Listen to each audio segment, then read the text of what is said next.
an Oahu jury convicted Marquise Green of 4 counts. The first is sex assault in the first degree. The second and third charges are promoting prostitution in the first degree. The third, that's second and third. The fourth is assault in the third degree. This is the old language for this kind of a charge, promoting prostitution in the first degree. It is now more appropriately called sex trafficking. But at the time, this is a 2013 case. And it is finally going to trial. Now, the reason I'm so thrilled to talk about this is that Mr. Green is a cowardly, vicious pimp. And he took advantage of young teenage girls just to make money for him. He didn't care about them. He didn't care about the hurt he was doing, the damage he was causing. And I first and foremost want to praise the courage of these 2 young ladies, the fortitude and the patience it took. His actions were despicable. He took advantage of them. He used alcohol. He used violence and other means to try to control their behavior. Now, the events in this case took place in 2013, and he was initially charged at the end of 2013. At any time along the way, these teenage survivors, and that's what they really are, they're survivors. They could have said, forget it. I want to move on with my life. I don't want to relive this. This was a really bad time in my life. I just want to go forward. But they didn't. They didn't give up. They persevered. They saw this process all the way through until the end, which was the jury listening to them and convicting Mr. Green of all counts. Now, he's been sitting in jail since 2013. We were convinced he was playing games. He was firing his attorney. I think he was up to 6 attorneys by the end of it. And I honestly think he was hoping these victims would just give up, that they would quit, that they wouldn't want to keep pursuing this. Because that would be so frustrating to think you've got a trial date coming up and then it gets continued again. But they went to court last week and they stood up. They identified Mr. Green as the person who did this to him, and the jury convicted on all counts. He'll be going to prison for a long time, and the young women in Honolulu will be the safer for it. Now, these survivors had a lot of help along the way, because as we all know, nothing really important is done without a lot of people working together. And that includes the Susanna Wesley Center. They really helped. They provided support to the survivors all along the way. The Honolulu Police Department stepped up. Our top-notch deputy prosecutor, Isla Weiss, did a great job in court. And when she was assigned the case in January 2021, she recognized and identified that in 2019, the Intermediate Court of Appeals had come down with a ruling. That made the charges as written unprovable. She went to court. She got the case dismissed without prejudice. She immediately recharged the case, and that's why we were able to proceed with the charges as written that are in line with what the appellate court has said. Our own victim witness kokua service and investigators here at the prosecutor's office were a big help in bringing this case through to fruition. So based on this whole coordinated effort, really led by the bravery of our 2 survivors, they stepped forward, they never gave up. Mr. Green is looking at prison for a long time, at the very least 20 years. We will be asking for consecutive sentences, because I know as a judge, one of the purposes of a sentence is to provide deterrence. And anybody acting as a pimp knows exactly what they're doing. And I think a consecutive sentence in this case might send the message to other pimps out there that you may get away with this for a while, but if you're ever caught, you will be spending decades in prison. And I really would like to send a call out there to victims being currently trafficked or people that know victims that are being trafficked. Anybody currently caught up in this should know that help is available. And you can see here, there are a number of organizations that are available to help. These are numbers to call, organizations listed. They're ready, willing, and able to help people get out of that trap. And you can see child welfare, Susanna Wesley, and the like. Now, not to mention the police. People can call 911. They can actually approach people, a police officer that they see. I know when I did, when I was at the U.S. Attorney's Office and we prosecuted a bunch of pimps for bringing women, adults, across state lines for immoral purposes, the old Mann Act. All of those cases came about because the woman who was working in sex work approached a police officer to say, he's beating me up, can you help me? And I think there were 7 cases that were done.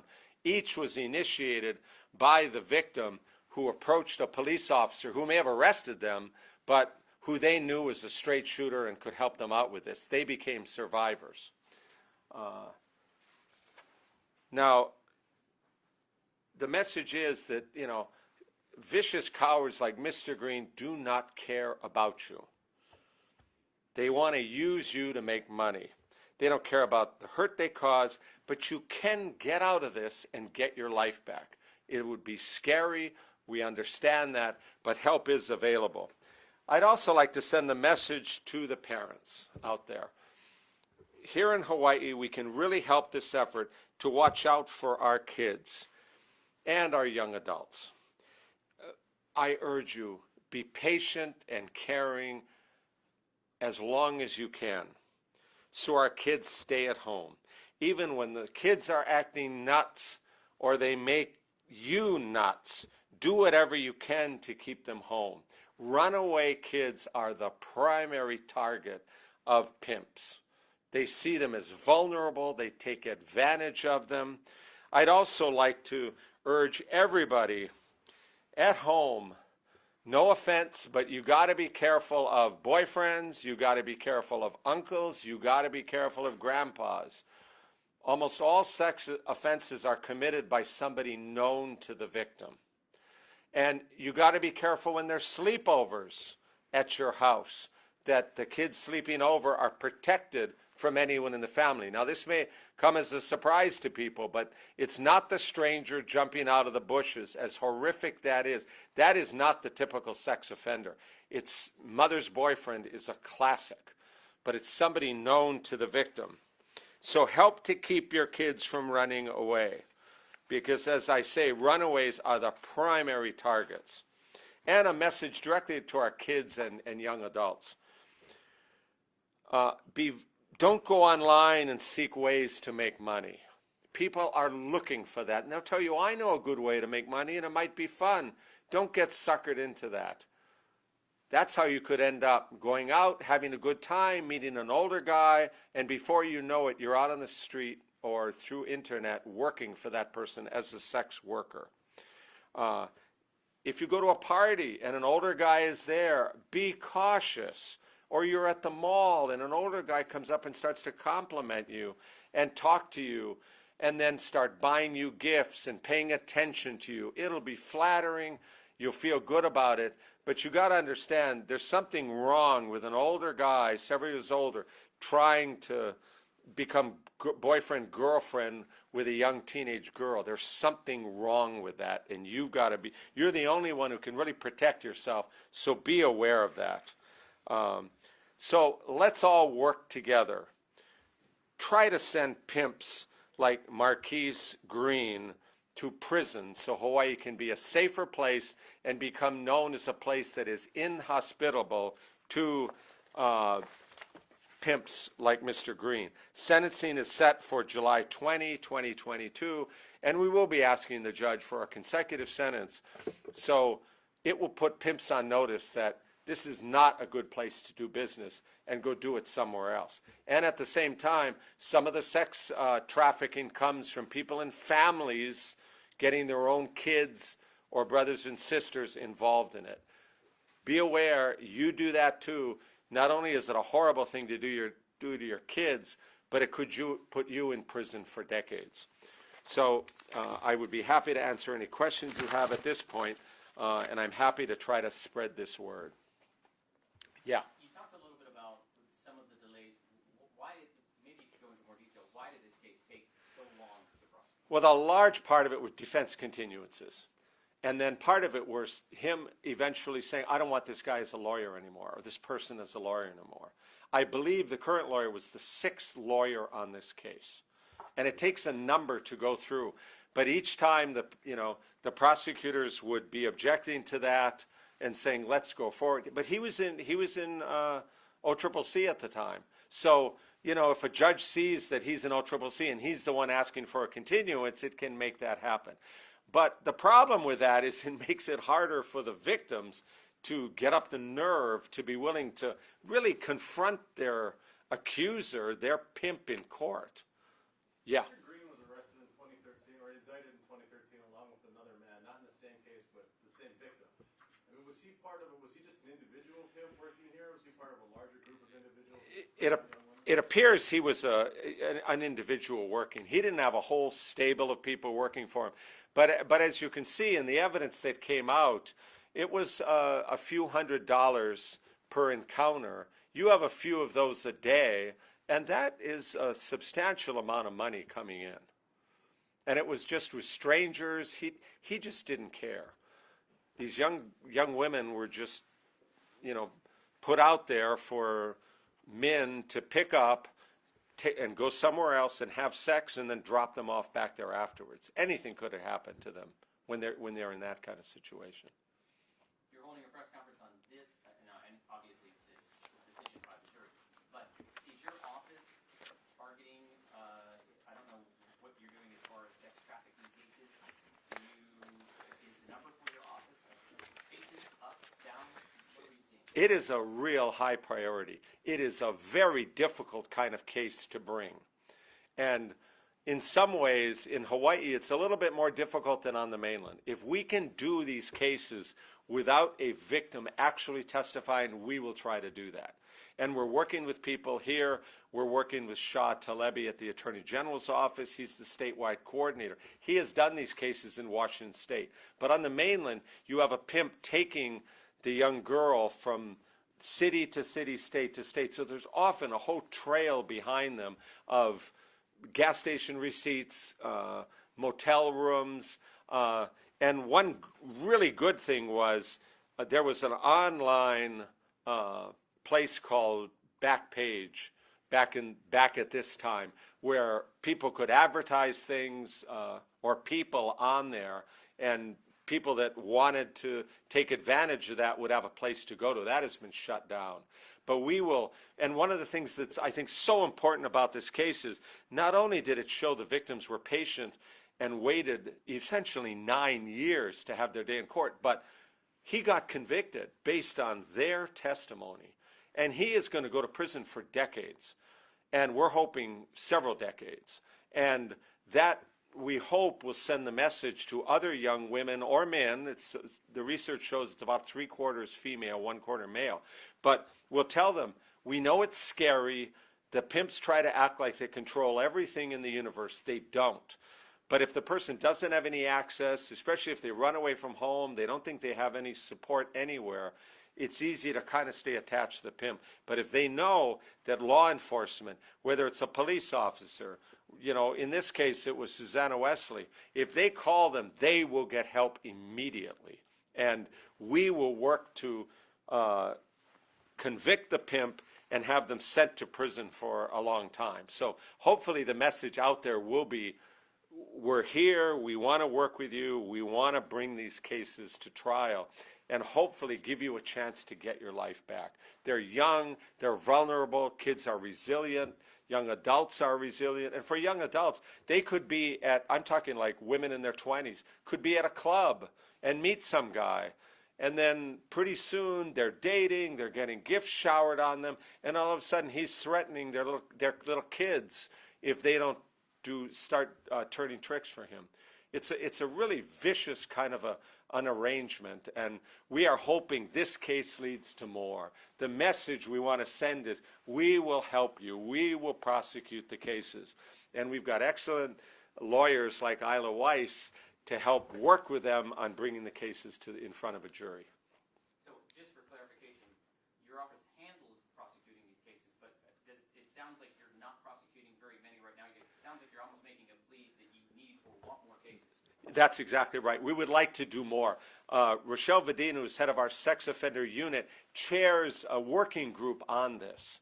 You know, it's working because for a young woman who's 14, 15 years old who gets out of this business, the first thing in her mind is getting her mental health, her physical health in shape, and not be thinking about the pimp and what they did to them. So it's perfectly understandable. They just want to go on with their life and get away and get the memories away from them and not have to relive this by going into court and talking about it. But if they are willing to do that, we want to work with them and help them, and they can protect other young women from becoming victimized the same way. So there haven't been, we're trying to do more cases, and we look forward to doing more in the future, and we look forward to working with anybody who works with young men and women and young adults to tell them, we are here to try to work with you. And I do encourage people currently in the business, if they see one of the reports on one of your TV stations or in the Star Advertiser or Civil Beat, maybe they'll think, wow, maybe I could get out of this and my pimp could go to prison. The first police officers you see, go up and talk to them and tell them, your pimp is controlling you, you want to get out of there. And we will work with HPD and these resources to try to hold that person accountable and give you your life back. You also mentioned Backpage as there was a resource for this. So where are we seeing it now? Is it still on the streets of Waikiki, or is it gone? Well, there's some online. There are some other dating sites. There are, people are trying to be creative about this. In some ways, it's easier if you see it on the street because they know what to look for. When it's online, it's scarier. So the HPD is trying to stay caught up as much as possible, but people will try to use whatever they can because it's a very lucrative business, as we've described. So when was the last major sex trafficking conviction here in Hawaii? I cannot remember the last one. Is there a reason why it makes it so hard to get those convictions? The victims do not want to testify often. And we're not blaming them. We completely understand that. There was one years ago, but there has been very few. They've tried to do it in federal court as well. It's a challenge. And, we're certainly the last people to blame any victims. But if you can make a case without a victim based on cell phone records or hotel records or other things, we will certainly try to do that. But the best way to do it is what happened in this case, where people get on the stand, can tell their story, can explain exactly what happened and say, that person sitting over there is the one who brought me into this and took advantage of me. So that is the best way to do these cases. Has the wording of the law promoting prostitution, that offense, is it officially called Yes. trafficking? Yes. It actually, but that's why I wanted to say, because it really, they're victims. I'm not sure. Yeah. It's in the last few years. And I think it's totally appropriate as we stand here that this happens to be National Crime Victims' Rights Week.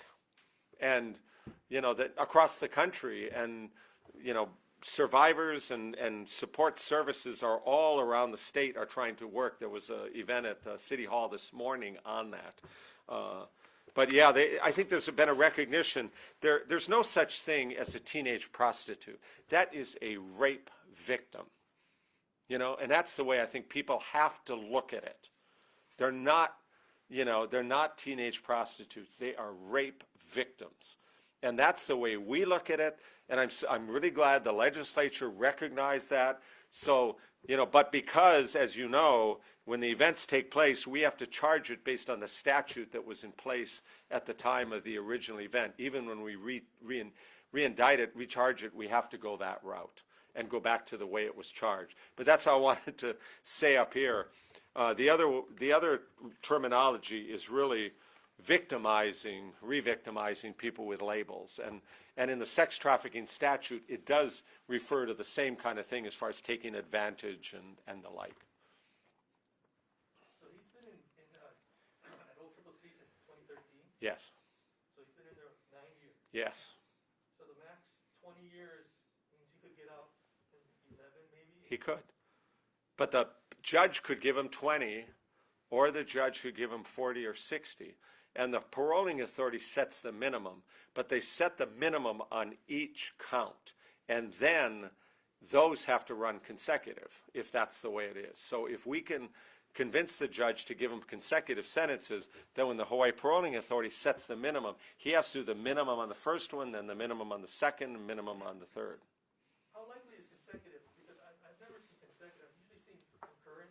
You would have seen it when I was on the bench. And I would, it's too bad I can't wear two hats, but that wouldn't be fair. Separate branches of government. Every once in a while, there should be a consecutive sentence. And for violent crime, it's really hard to deter that. Before somebody takes a 2x4 to somebody's head, they're not going to think, gee, what might happen to me in court? But for white-collar crime, political corruption, sex trafficking, they know exactly what they're doing. They're there to make money. If they knew, my God, I could get 40 years or 60 years, maybe I'd go do this in Vegas or in LA or San Francisco. No offense to those other cities. Don't do it here. But at the same time, I do want to say this isn't just a mainland issue that gets imported here. Something like these are our daughters, our nieces, our nephews. As somebody explained to me once, people don't even think of this as this crime unless it happens to them or somebody in their family. And then it's like the worst thing in the world.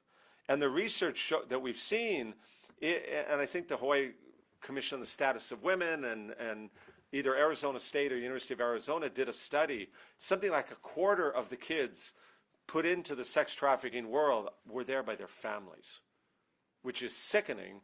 But it's something that can be, looked at. And if people suspect that somebody's being victimized or being put into the sex trafficking world, we urge them to call HPD and say that. Because if a family is not going to protect their own kid, then the government should try to help out with that. So it's families that are doing this. It's mostly pimps. They go to the mall. As one of the pimps said, I go to a mall, 3 girls are there, I go up, I compliment them. If one girl says, well, how pretty you are, she said, thanks a lot, this and that, forget, he doesn't even waste time on her. But if another girl's standing there looking at her shoes, embarrassed, really gets blossoms by what he says, that's the one he's going to go after. These folks they're paying boys in intermediate school, kind of a bounty to invite girls to parties. And then when they go to the party, there's an older guy there who will pay them attention and, give them gifts and start to want to take them out. That's why, and we're working, our staff with others are looking at going into the public schools now that they're opened up again, or private schools, and having conversations with these young girls and boys just to say, you're the only one who can protect yourself. And if you go to a party and there's a several years older person, be aware. They should be dating guys, men and women their own age, right? Not after a 15-year-old girl. And if they do, there's something else going on. The only person who can protect them is themselves. And we want to tell them, watch out for this.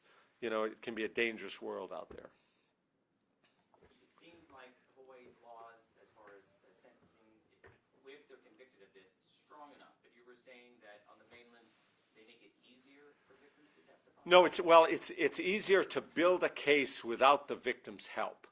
Because often, they're trafficked. They go from one town to another, somehow get word out there, guys sign up for it, and then 3 or 4 days go on to another town.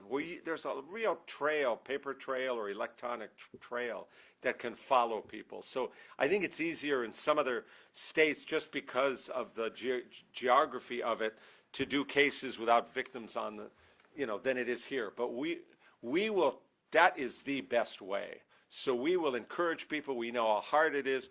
But look at the bravery shown by these young women, that to talk about something that happened 9 years ago in public with the defendant sitting right there, that I really take my hat off to them. That is really scary. And they stepped up, and they didn't give up all these years when they kept being told the cases, and there may have been, certainly there may have been instances where the defense moved to continue and we were having trouble getting a hold of them. So there may have been a couple instances where we agreed to that. But overall, it was the defense asking for that, and it was these changing of attorneys. And I think my guess would be Mr. Green thought he could outlast them. They would give up. They wouldn't want to be willing to testify as the years went on and on and on. But they surprised him, and they were steadfast, and they were there, and they went out there in public, pointed to him and said what they did. The jury believed them, and now he's going to go from jail to prison. And hopefully it's for a very long time. So just following up, so you don't feel that lawmakers need to do anything to impose harsher penalties for this type of crime, or do something else to make it easier for prosecution of this? I think there are things that we're working on, that the AGs are working on, to make those kinds of things easier. And it's seeing what's happening on the national level, trying to learn from other places to make it as good as possible. And like I said, Shah Talebi is the statewide coordinator. He's done cases like this in Washington State, both as a local prosecutor and then at the state AGs there. So it's good to have somebody who's actually done these cases and has some ideas and some strategies for doing that. Because this should be a statewide effort. Okay? Just one final question. Yeah. You mentioned consecutive sentence. Did you ever sentence consecutively for promoting prostitution or, I guess, sex trafficking? I never had one of these cases in front of me, but I sentenced more people consecutive than any of the other judges down there. And it isn't very common, but it is appropriate in certain circumstances, because that's, really says how serious this is. And there are many reasons for giving sentences. One of them is to reflect the seriousness of the conduct, which certainly applies here. But it also is a deterrent, not just to that person, but to other people contemplating the same thing. When it came time to some of the Campaign Spending Commission cases, they were misdemeanors. I gave them all some jail time, like 10 days in jail or 2 weeks in jail. I believe I was the only judge doing that. But as I said, I was told it's a rotten system. They didn't invent it. Yeah, but you perpetuate it when you keep it up. And I guarantee you, folks looking at campaign spending violations and illegal activities that way, they pay a lot of attention if they could end up doing a single day in jail. So deterrence works. Maybe not for violent crime, but for these kinds of crimes, it absolutely does work. Okay, thank you all very much.